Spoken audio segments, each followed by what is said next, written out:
There we go. All right. So we're getting started on that part. I'm going to post a live real quick. Then we'll take a dab.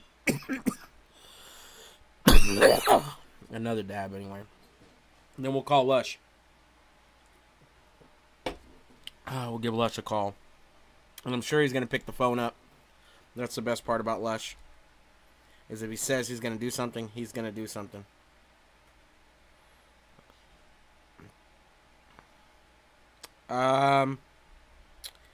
Yeah, pull the plug. Lush 1. Let's get it. I'm going to just post that we're live right now, y'all. That's all. Live right now.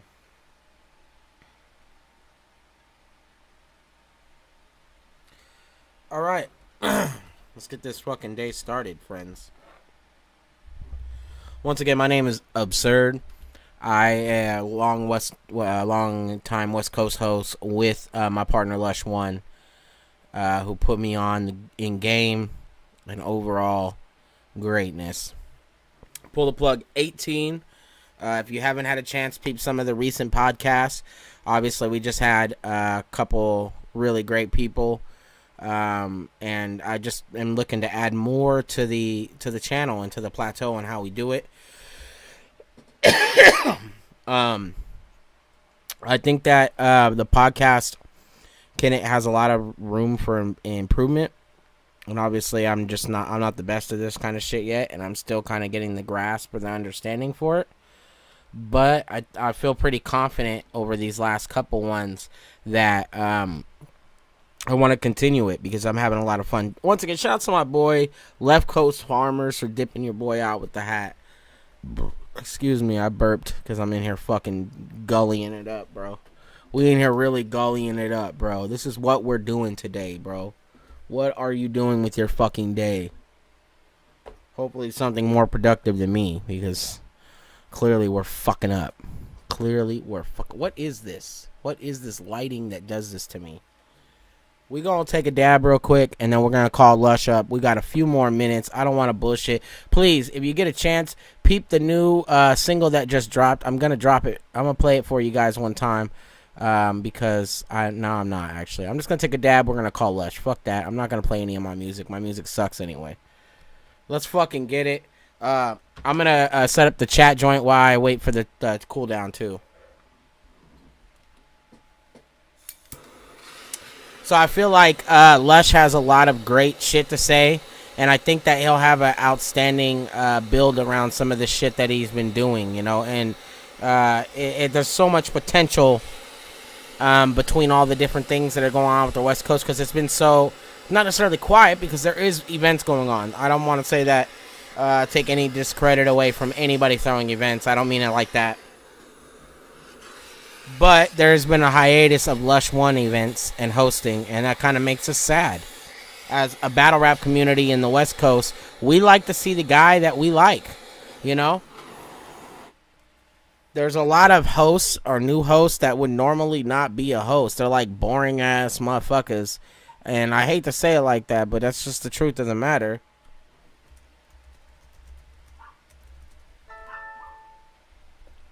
Let's see here. Let me switch over to channels. So like the build around some of these guys is crazy to me in my mind anyway.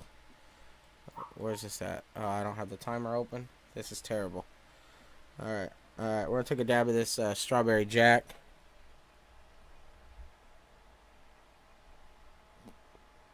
Oh shit! Apparently, I can't even hold the motherfucker straight.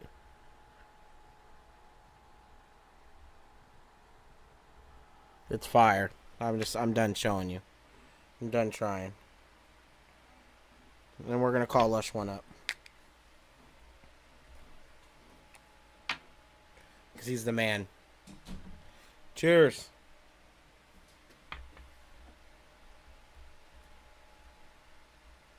My channel.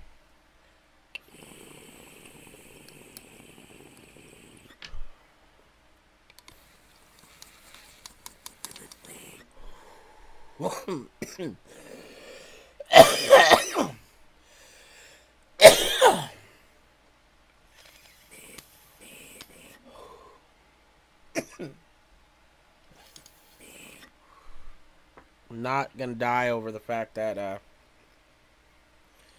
I do these morning ones because I prefer to bullshit in the morning when I'm not super stoned in the day. By the end of the day, I'm usually like either working or intoxicated. So it's not gonna work out.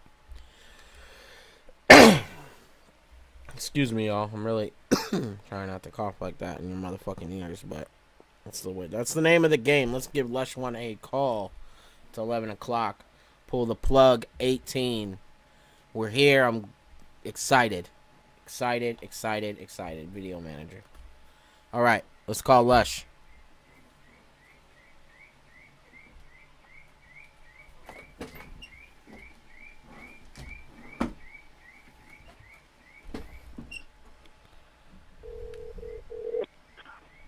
Oh, what's happening? Oh, it's my boy. How are you, sir?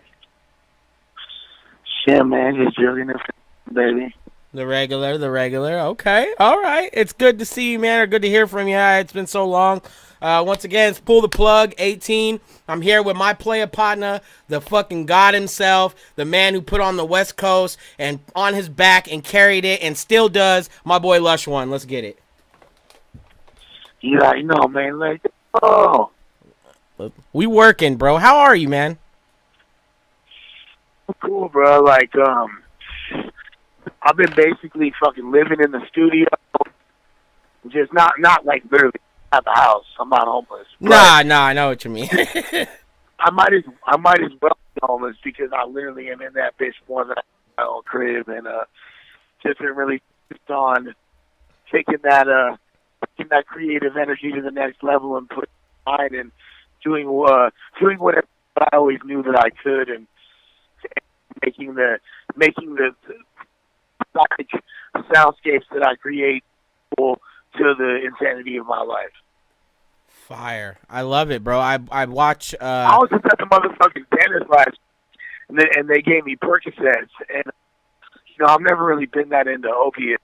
I was still lean and shit, but that shit, like, as soon as I took one of them bitches, I needed it because it literally drilled a hole in my fucking tooth, like that literally went half to China. That motherfucker, like, I swear to God, like, just, I don't know, I busted open like a corridor of bars within me. It's really funny you say that. I was super into opiates for a lot of years. I haven't taken any in a while, but yeah, man, that's like the one thing I always liked about it. It would give me this weird aura of like, all right, I can knock out 50 songs. I think of, and you know what, a lot of it, I think it's just like, it's kind of, the fact is I can't say it's not a true thing, but what it is it's instilling confidence. But the thing is that confidence is within us already. Me, like, the number one defining characteristic of the MC, what makes a rapper dope, is their confidence. And we don't even realize that, but it's like, motherfuckers could be saying some boof-ass shit or some extra regular shit, but it's and just says it in a way where it's like from the depth of his soul, and like the drugs can just cut that filter, so it's like right into that shit, and there's no fear holding back. So it's not really the drugs, but they do kind of help you break through. But once you understand how to do it, you don't even just. We working. I love it. Yeah, nah, I definitely understand what you're saying there, man. It really brings that extra, because the people do a lot of unnecessary aggression for subpar bars, and we're like, and people will eat it up because of the way they sound. So I'm right there with you. Oh, there's that too. Like, see, there's a difference between genuine confidence and unnecessary aggression, though. Like, I feel what you're saying, but like, there's still a difference. At the end of the day, to me, that's trying. You can tell when someone is on the mic trying to sound cool, trying to sound way, trying to put out type of vibe or energy as opposed to just who they are, which is when it comes out, when it's just you being you. No, absolutely. I agree with you there. Yeah, no, you can definitely read a person just by hearing them. Fucking let's talk about some of the music. I mean, there's so much going on with you. I don't know where to start. So let's just start with the music because it's always clutch, and I've been a big fan for many years. There's so much. The One Above the Devil was amazing project, and there's been a lot of great 667 releases, but I know there's more coming. So tell us a little bit about what's going on. Well, 667 is the crew that my homie Bobby a little bit a couple of years ago, and it started actually Bobby Butcher and the homie, and it started really like street shit more. It was like just a bunch of like punk rock kids. You know what I'm saying, like on some other shit, and what it stands for is One Above the Devil. So it's like, I mean, it's not, I don't know, religious shit, but just shit and fucking, you know, the evils of the world can't bring us down. We above that shit. You know what I mean? We stunting on evil. But so that's Bobby Butcher, the homie Two Head, Ilmac, Fredo, Chase Moore, Chef Boy Bones, Rob, DJ Smokey Martinez, myself, and it's pretty much like a super group of a bunch of fools from different sectors of the LA ground. Like, you know, some of us came from the back scene, some of us came from the more like, you know, and like just back or doing underground hip hop show scenes, and we were kind of all the different fools from our own sectors that stood out and had a unique style and didn't really fit in like the bullshit circle jerk of underground faggotry. You know what I'm saying? Like we were kind of like we kind of shout to the gay community. I'm not dissing gay. I say that. Fuck it, but you know, we were fools that were on like the fly shit. A lot of these rappers, they're lame as hell, and all they do is now rap, and they don't get any hustle. They don't make no money. You couldn't really relate to that shit. We're kind of like rock stars of the underground, and we came from different sectors, came together. And, the result has been the fucking definitely the best I've been a part of in my life, and a lot of us. Bobby Butcher put out his album Busy Lane. Bobby Butcher and Chase Moore have an album called Chopper Reed. I have a feature on I have a feature on both of those. Their Post Non-Perishable 4 album, my album Love the Devil, Chase Moore's album Romantic. Damn, that one was really good too, bro. He had some fucking bangers on there. All the projects you're mentioning right now, mind you guys, were amazing. Shout outs to all the people involved, and Bobby is like literally like in my top 5 artists right now, listening to like on a pretty steady basis because his music is so good. It's really good, bro. Yeah, no, he's like he just has that undefinable characteristic. It's like that's a dude that was just born to make music. It's crazy, bro. I mean, he could literally do about like, and everyone's super talented. Don't get it twisted, but it's so crazy to see. Like, he could literally make anything into like a great hook, and it could end up being a classic just off of that factor. And then you got great rapping on top of it. It's fire, bro. It's so great. No, it's true. It's like that's pretty much what we do is focus on just making bangers. Like every single song we're gonna do is gonna be crazy. We don't just make for the sake of making music. Like basically, as someone who's been recording records since 1999, like any one of the songs that I've made with the homies, with Bobby, my solo joints of the past year would have been like the crowning jewel of my fucking catalog before. But now it's like we make 5 of them bitches. Yeah, there's a lot going around. It's crazy. So definitely we have our crew album coming out, Cultivate, 667 Cultivate. It's actually a 3-part album, 3 albums, all with 7 tracks on them. Recorded about 50 to make it. There's a little side project called Off the Shit. Me, the producer homie Stevo, Chase, and Hide and Seek Zoo, and then me and Bob, like, you know, in the past few weeks, 30 of the best records I've ever made in my life. Oh my God. What I'm really trying to do now, I'm focusing on realizing it's like lyrics are going to be there, and that's someone that came from, you know, golden era lyricists, the generation that came up, and that's ingrained in me, so I'll always have bars, but I'm solely focused on creating vibrations and energy, literally putting my essence as being on wax. Yeah. And like that's not it's hard for me to really explain, but when you hear it, it's like the words are there and but they're not as important as the fucking energy that's being transmitted. And think about it like this: like, if you listen to a lot of like the best rock music, or the best fucking, the best music of any genre, you can't necessarily digest, understand, or even hear all the lyrics the first 1, 10, 5, 10, 20 times you hear that shit. You feel me? Like, remember like when fucking Pro came out, you feel me? Like, no one knew what the fuck. Yeah. No one knew what the fuck that fool was saying. You heard the lyrics, you were like, damn, that's just amazing, but it was the sound. Nobody knew what the fuck Kurt Cobain was saying on Smells Like Teen Spirit. But when you fucking actually heard the lyrics, you were like, damn, what really resonated off top was just the fucking vibe, was just the energy that I was able to tap into. So that's the shit that I've been focusing on and trying to break through in my music. And for Bobby, who just understand that and it's been amazing.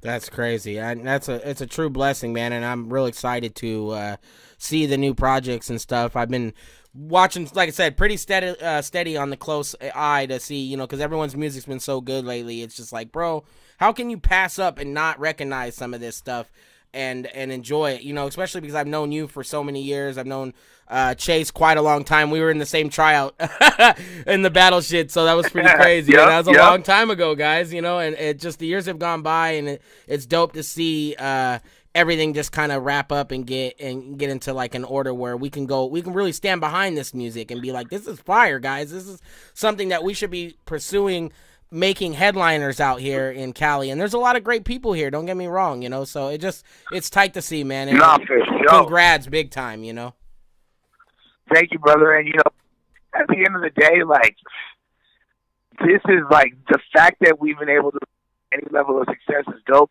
because motherfuckers, like, and I know you too, you've been through a lot of shit in your life, like, you relate to this. I just feel lucky that I'm alive, and I'm not really tripping. Like, every single day is a victory lap, just because when I survived, and I've been fucking shot at, and I've been arrested, and I've been an inch of my life, and I've had every trip from me, and had everybody on me, and had everything I thought was turned out to be a lie. I walked outside and it was fucking, the sky wasn't blue anymore, it wasn't wet anymore, and I've had to fucking bounce back from all that shit.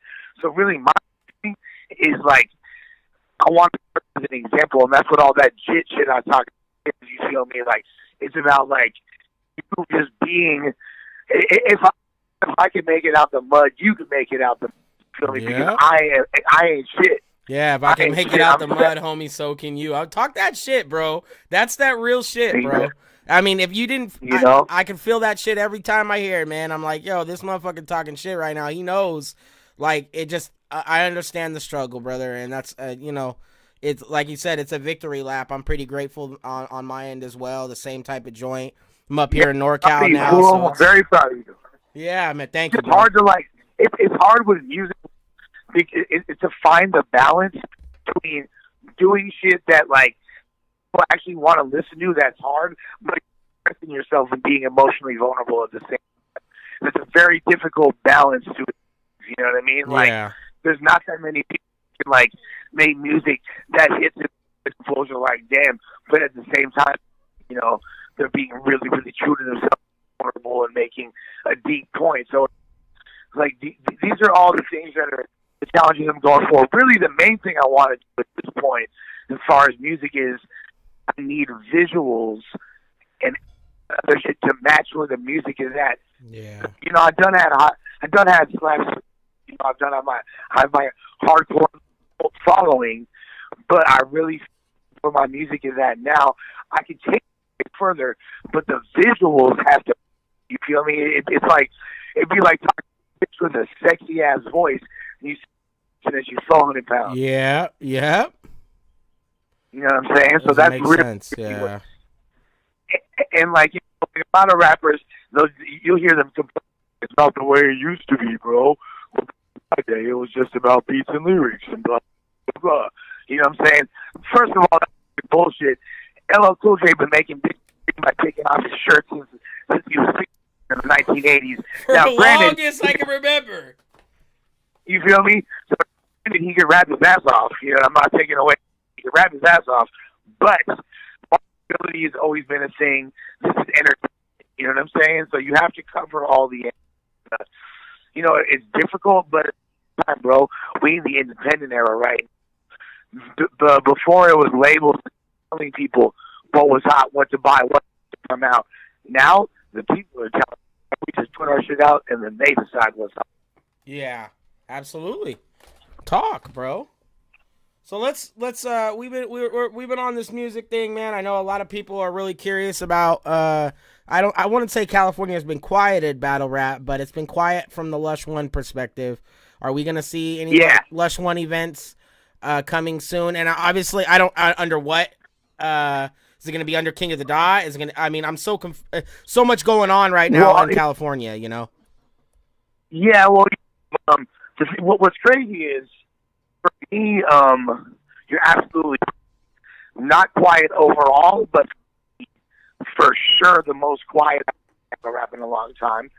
And because now, first of all, just to put this out there, people you're someone like me, interest, you know, within the realm of hip hop, and even like gaming, you know what I'm saying? I know you talking with the medical cannabis industry.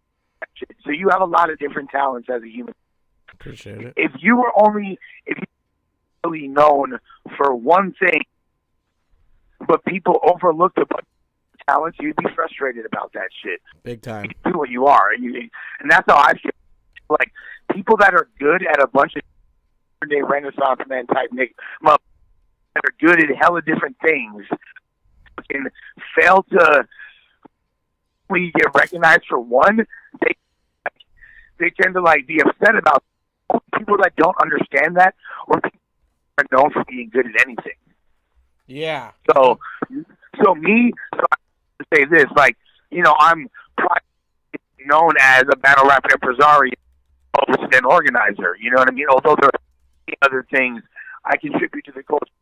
As we've been talking about my music for the past minutes, fucking everything I do regarding Flavor Junkie and taste making, that I've brokered deals for, major, you know what I'm saying, $1 million deals, artists, Steve, and all that shit. Like, you know, people about it, but it's not really what they for. So it's like, I'm a dude that's always in all aspects of hip hop culture.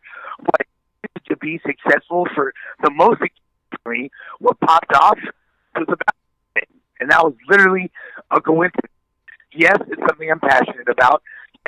That I know I'm good at hosting, fucking organizing, and just in that culture, but it's not all that I do. So when people see me a little bit less, it might be confusing to them, but that was never to begin with, right? Yeah. Now, so the last event that I put on, period, you see me hosting scattered a little bit since, but the last event I did was at World Domination LA. Year, and as that's one of the most viewed battles with Oxymoron versus that's got over 10 million views. Yeah, quick. Fucking, quick as fuck. Yeah, quick as a bitch, you know. Out to Putin and all the Ruskies. Yeah, everybody was there, bro. Everybody was there. You guys, the crowd there was mostly Russian too, from my understanding, right? Oh yeah, fucking Ivan, Boris, fucking all they were there, bro. They had dirty vodka on tap. Oh, dude, that literally, dude, looked like a fucking mail order log. Like a Russian mail order pride. That's what that event was. But I think that was a dope event, and that's pretty much the last thing. Now, obviously, we know about what happened with Disaster and since then, you know, Disaster being, you know, artist that I've been managing and working with, battler for over a decade, and owner of King of the Dot, good friend of mine, wound up getting into a dispute, which made it impossible for King of the Dot to continue to operate. Yeah, because I interviewed Malathion maybe 2 or 3 episodes back, and I had asked him, what was the curiosity, what was going on with King of the Dot in the West Coast, and I wasn't even thinking about it. It didn't even dawn on my head about the whole Diz situation after watching it 20 times, and Diz being Diz, I'm like, geez, man, he's fucking roasting right now, and everyone's, you're, as you being Lush, you're just in the middle, like, I'm Lush, hey guys, you're my friend and you're my friend. Can we not? Yeah, no, I felt like fucking Switzerland World War II. You feel me? Yeah, like, yeah. Like I'm right. I'm literally. There's only one person in the world that would be capable of squashing you or even making. And like the fact, the reason why it didn't worse violence and shit didn't rip off is a great part of my efforts and me being literally one of my best friends. Like and Organic is there's not a single person on the world as close to both of them as I am. Fair. There's people closer to Organic. There might be a couple people closer to Diz, equally close to both of them. Obviously, I'm closer with because you know what I mean. Like, he's my brother, but Organic are close as fuck too, and the Organic's never. We have a great relationship, so that kind of like halted. Even though I wasn't really trying to fully immerse in battle rap culture, I would have, in all honesty, kept the Dot events in the West. Even when there's this conflict with Diz and all, it made it impossible for me. Yeah. And literally, if anybody else tried, their event would get shut down. You know, this would literally destroy the event. So, you know what I mean, and if I did, that wouldn't happen to me. But I would. Our friendship with Disaster, and that's not worth it. Would be a little weird. Yeah, it would be wonky at that point. No, and it's not worth it. I understand. Yeah, it would be an attack. So, I can't make an announcement right now. I can't, but there is a new rap situation that I've kind of stumbled upon. Yes, I have heard about this. A couple episodes ago, we interviewed one of the homies, and he didn't necessarily go off on it, but he did mention there was a new West Coast battle event coming up. That's all he could tell me, but that sounds awesome. Yeah, I'll tell you this. I'll tell you this.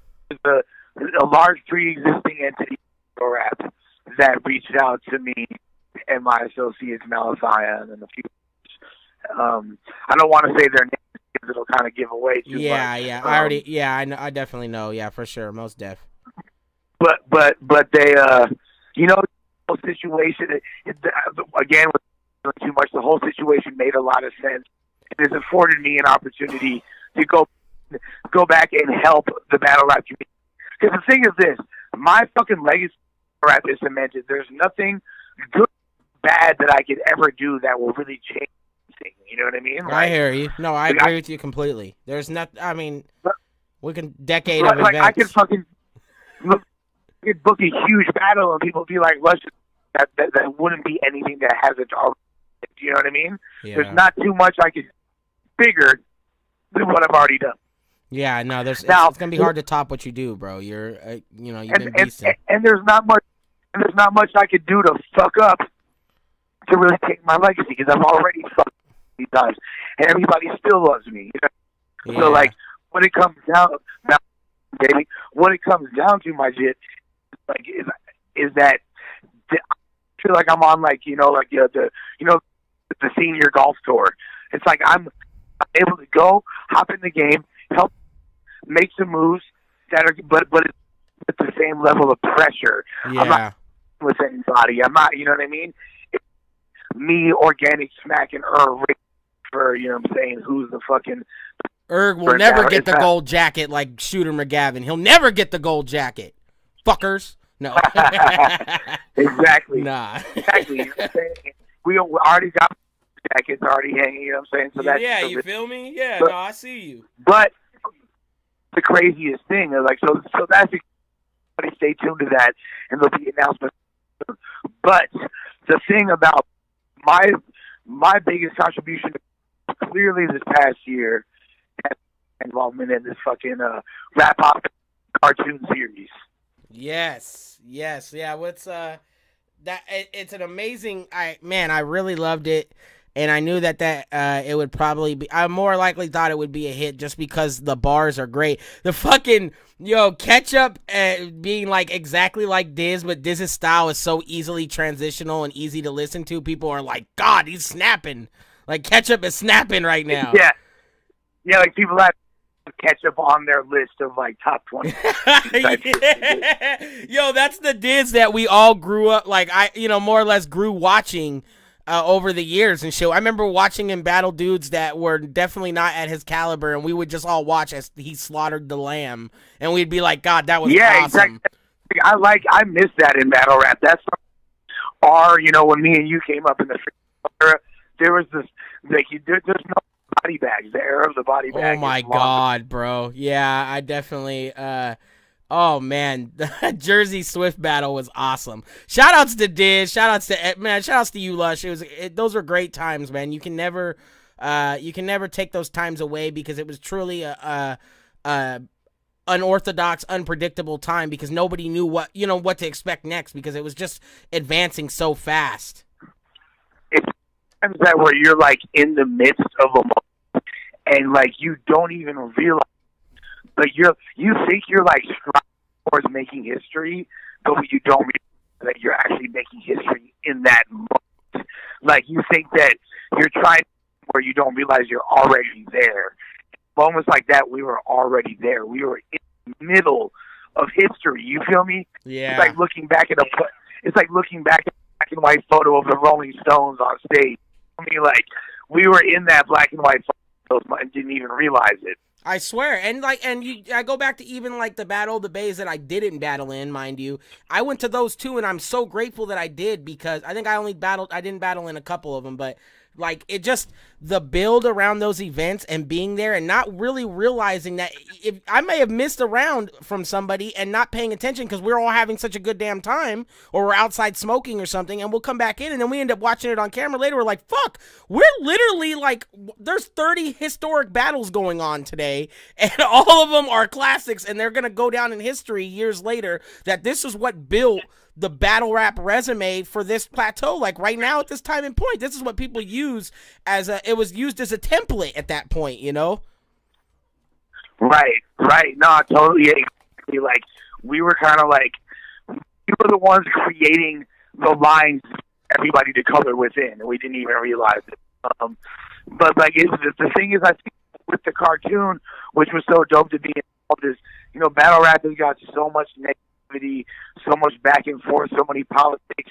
I think that when we created something genuinely just for fun, just to entertain people, and it was done in a skillful, and it was a dope combination of actually dope writing as far as in a context and dope animation, like it just like it was at the right time. There was all this controversy over beating each other up, you know what I'm saying? Yeah. All these fights. There was a goods versus fight. There was, there's all these things were going on in battle rap full of each other, and that shit just came out and was like reminded everybody that this shit is supposed to be fun.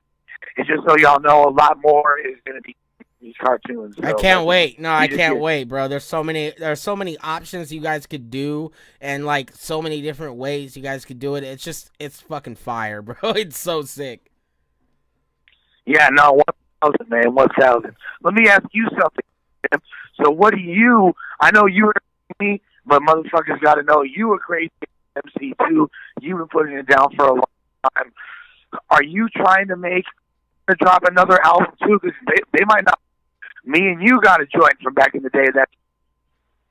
I have a couple projects. I got one about to drop. It has Juice on it, and the legend himself, MC Juice, came through, recorded a verse with me in the cut, and then I have Recognized from Strange Music. And mainly, the main thing about these projects, I think I'm more focusing on just the solo joints and being more just making people realize that I do make good music and shit. And then I have another project I'm going to be releasing like pretty quick right after that. It's going to be fully produced by Fashion.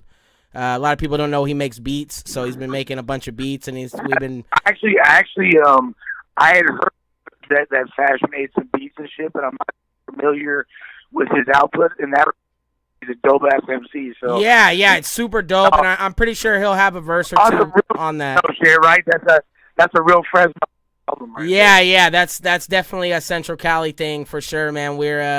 I am really weird, like kind of like offset because I've only released a couple songs. I just dropped the second single to the new project, and basically my first project since my daughter passed, and Caddy, and just everything overall, general, like all my friends and people it's just a weird complex because the project I put out after everything was going on was just kind of so scrambled, and I listened to it on Spotify, and I'm like, I'm glad I put it out, but it's still so scrambled compared to how well put together this one is, how you really get to I'm just so uptight, man. I deleted so many songs. I feel good about it, and yeah, man, if you get a chance, peep out that Couple Steps Away shit. It already dropped, and What Up is already up too.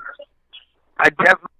Now, people be forgetting that you and Caddy worked really close together when I passed Grind Time off to Caddy, and you guys were doing like riots, battles, and shit. Yeah.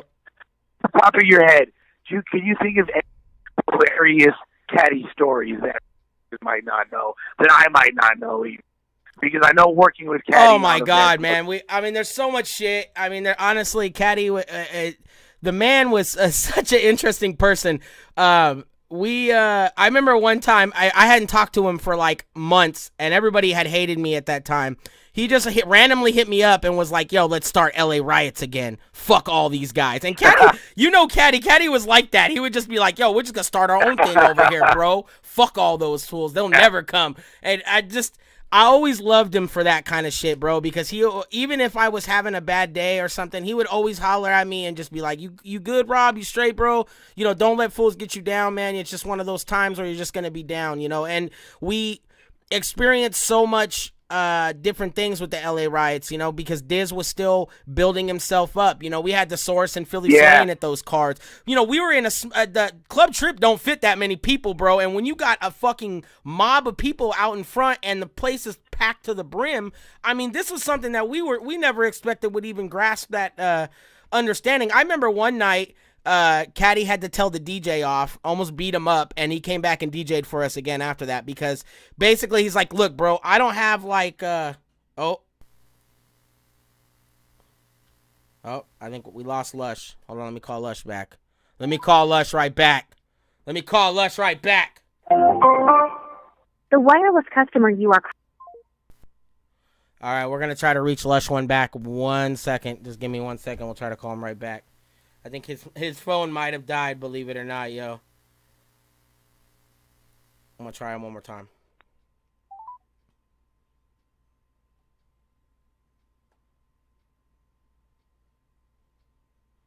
You there?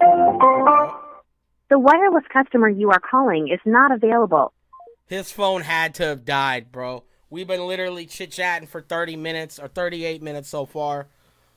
I'm going to take a dab real quick, and we'll call him right back.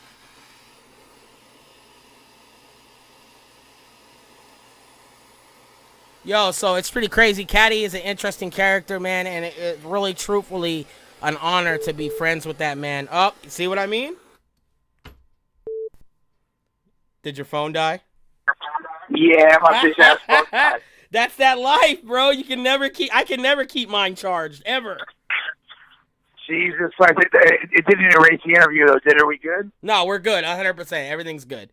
Yeah, no, I got it. The last thing I heard you say, you said was fucking, so Caddy had to tell the DJ Yeah, okay, so we had Heartless, we had QP battle that night. There was a bunch of little battles, and there wasn't that many people that came through the door. I think we only made like $100, and then thank God we had sponsorship money, but all Caddy had was like $40 in ones, and me and Caddy are looking at each other like, yo, we should just split it 20-20, so at least you have some gas to go home, Ab. And I could, I don't really care, but so then he's telling the DJ, and the DJ's trying to get like loped up, and Caddy's like, yo, bro, bro, I'll fuck you up right inside here and take all your shit right now. Get the fuck out of here, bro. And yo, this dude just, he just, the whole time he's putting his stuff in the car, and Caddy, every time he walks out to put his stuff in the car, Caddy would just grill him and look at him and give him like the fucking, bro, anytime you feel froggy, dog, just let me know, bro. Just let me know, bro. You know, so, and just, Caddy always had this weird way of going about things that I never understood, but I always respected, and he always had the best interest as far as like I never felt uncomfortable or like went to an event where he would always ask, "You good, Ab? Anybody like trying to fuck with you or anything?" Even to this day, it's a real one. That's the dude, bro, and it was crazy just as right towards the end, and my daughter had just passed, you know, and he's telling me, I'm sorry, bro. I can only imagine. You know, and then I'm telling him, yo, I've been doing some A and B events. You know, it's been close for a while now, but I would love you to come battle Chess in New York because we're doing New York events. You should battle him out there. And I'm like, all right, cool, bro. And I end up actually sending him a deposit, and I was just super excited, bro, because I always loved Caddy's battles and the newer battles that he was doing. Yo, Sakurai got fucking roasted so bad. Woo! Oh, yeah, poor kid. Yeah. You know, the thing is, like Caddy's aura, his energy was so strong that we all still feel it, to the point where I know for a fact that my recent resurgence in music and my like me getting, because you know the last album I put out before last year was Gold Bricks in the Wall in 2011. Yeah, and a long time ago. I released a long fucking time, bro. I still have a shirt you guys gave me, dead ass. Hey, you know, I released a lot of, you know, songs here and there and that. But, you know, it came down to label situations, folding, crews falling apart, just things that led to projects I had in motion not seeing the light of day. But I never in my life would have thought that when I first embarked on this hip-hop journey, you know, age 17, whatever, 1999, whatever, that I would go that long without putting out an album. There were periods where I didn't even have anyone that would rap with me when I was a kid, and I would still be able to put out an album. And the fact that I went that long without doing it, and then after Caddy passes, I feel like his aura, his energy, his spirit has been really just opening up doors for me and making it possible for me to shine and thrive in the ways. I feel like it's no coincidence that I'm more successful in music now than I ever have, and I feel like, you know, I feel Caddy with me every step of the way. Although I wish he was here in the physical, because I know that he would be a part of the 667 thing. Dead ass, bro. He would definitely be a part of that group. And Caddy, man, the dude's music was amazing. It's just so hard to understand sometimes, but I agree with you, man. I think that's having the drive at the end of the day for you as a person, just wanting to drive after so much stuff happening to you. It's enough to tell you, man, this is going good for me, you know. And I always tell myself, not that I don't want to make money. I'm making money elsewhere, though. Like you said, we've always been able to finesse money one way or another if it needs, you know, if we need to do it. But I know with you, that's crazy. You have 15 kids, so you know what I'm saying. Most definitely. I got an army of them, bro, and so money's always a clutch moment, but.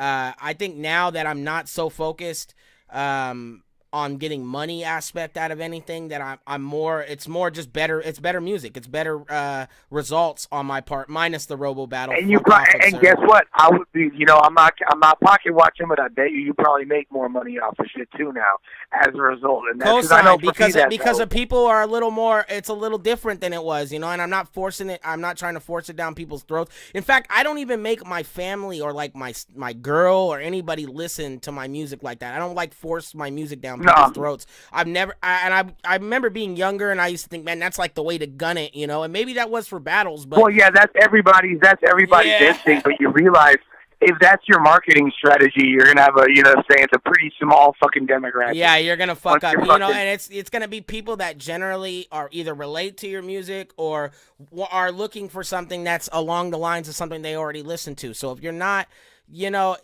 if you have this weird niche of people, and I know that a lot of people have their own this big followings, you know, I have a cool little following, I think, and it's generated to where people are excited to hear the new music, and that gets me excited. I'm like, yo, I'm kind of pumped that people even want to listen to it, or that people are sending me reposts of them playing or buying it or whatever, and that's just tight as fuck, bro. That's like the number one.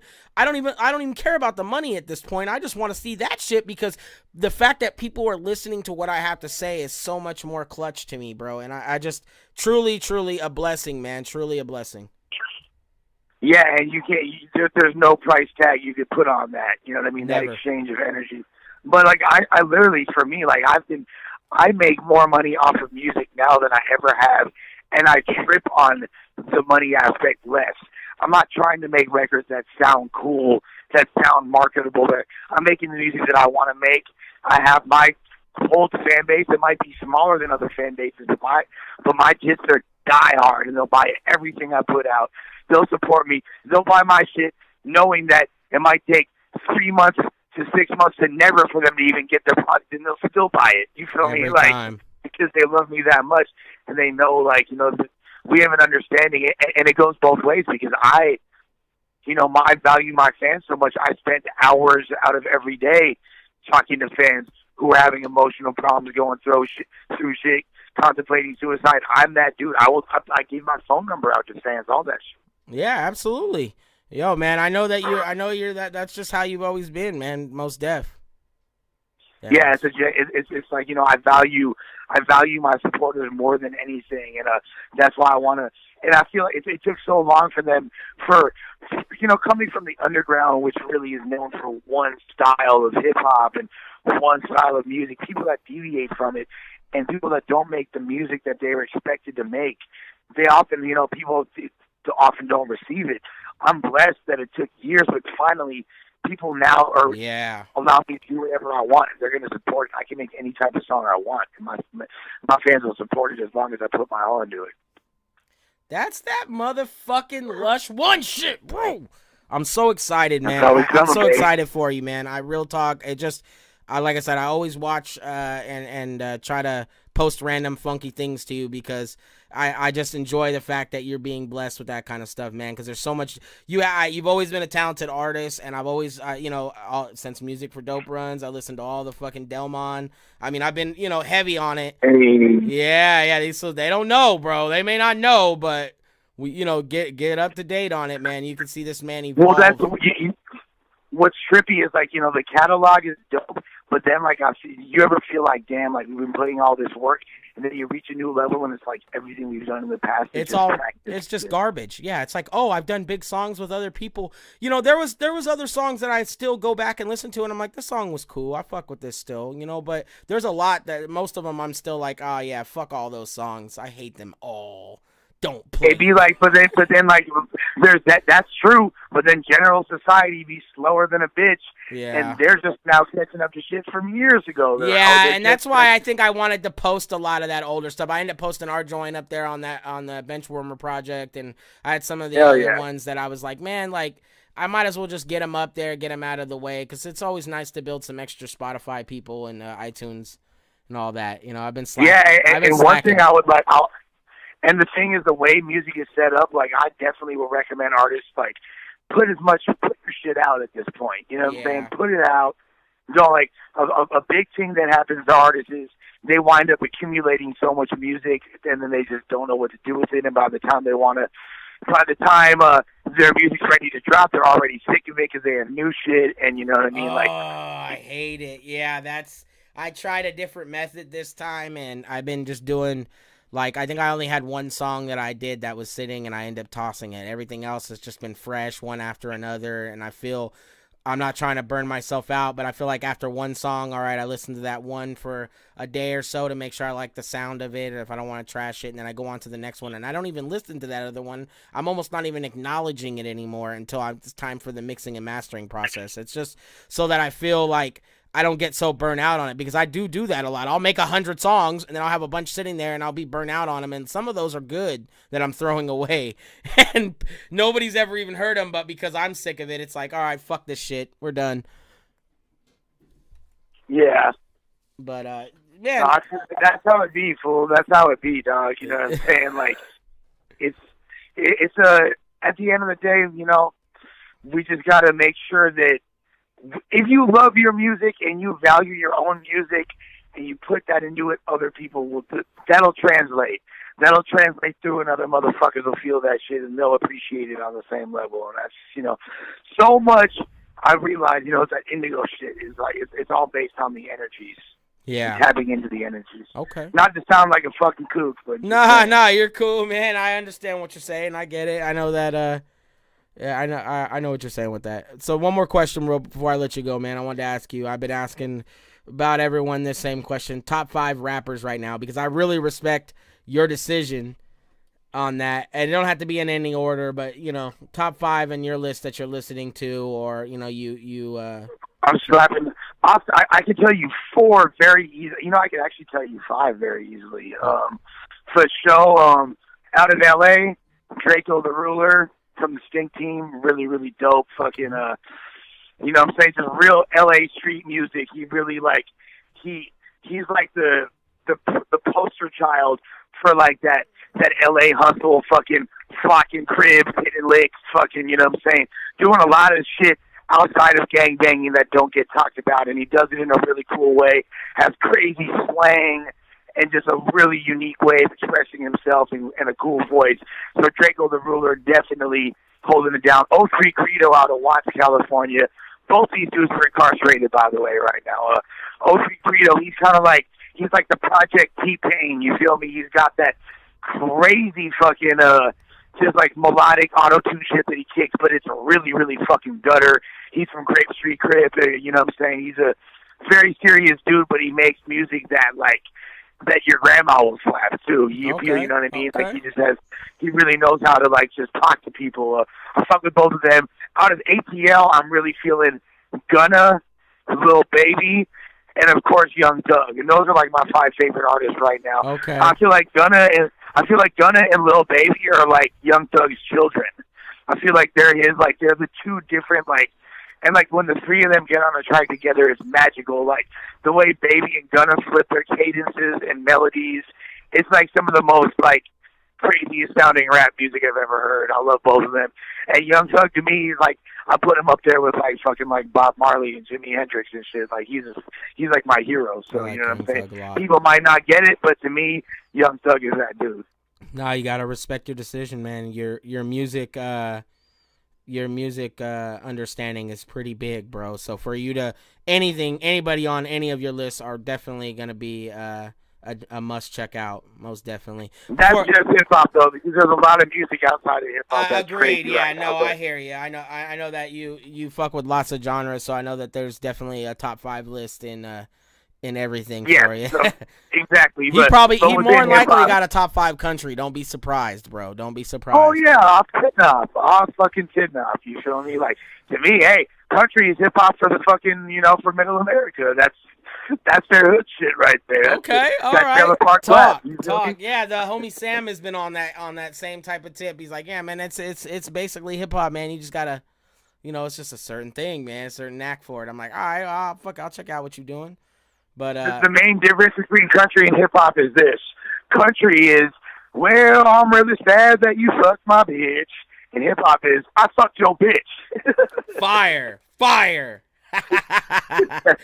Shit, let us know where to find you at, man. Let the people know. Bro, you feel I'm ubiquitous on the motherfucking internet, bro. You know what I'm saying? Lush One, you feel me? Hashtag Jit Game, you feel me? He ain't lying, bro. If you can't find me, you can't find yourself, baby. Bars. Let them know, man. Let them know. I appreciate you for taking the time to do the interview, man. It's always a blessing to interview somebody as dope as yourself. And like I said, thank you, brother. I love you, dog. You my man. Oh, it's likewise, man. I'm gonna call you soon. Either way, man. I definitely want to chop game with you. Either way. And when this out, let me know. Blasted everywhere. RP Caddy, RP Bender, RP PH, RP Young D, RP Kodiak, RP XT. Damn. RP all the guys. Free all the guys. Free Norm. Free Carl. Free Rodney. You know what I'm saying? Free all the guys. Yeah, let's get it. All right, man. Bang bang. West Coast. Let's get it. Alrighty, gang, gang. Peace. Man, that was Lush One. I appreciate you so much, Lush. Thank you for having me. I am so happy to be able to chop game with you, bro. We gonna get it. I thought it was a great interview. We chopped a lot of game. You guys got kind of an understanding for some of the stuff going on with him and music that's come out. If you get a chance, check him out. I'll post his links in the description. Pull the plug, 18. Fuck with it one time. I appreciate you. That's all for today, though. You know what's funny as fuck is when I just stretch that down. Pull the plug, bitch.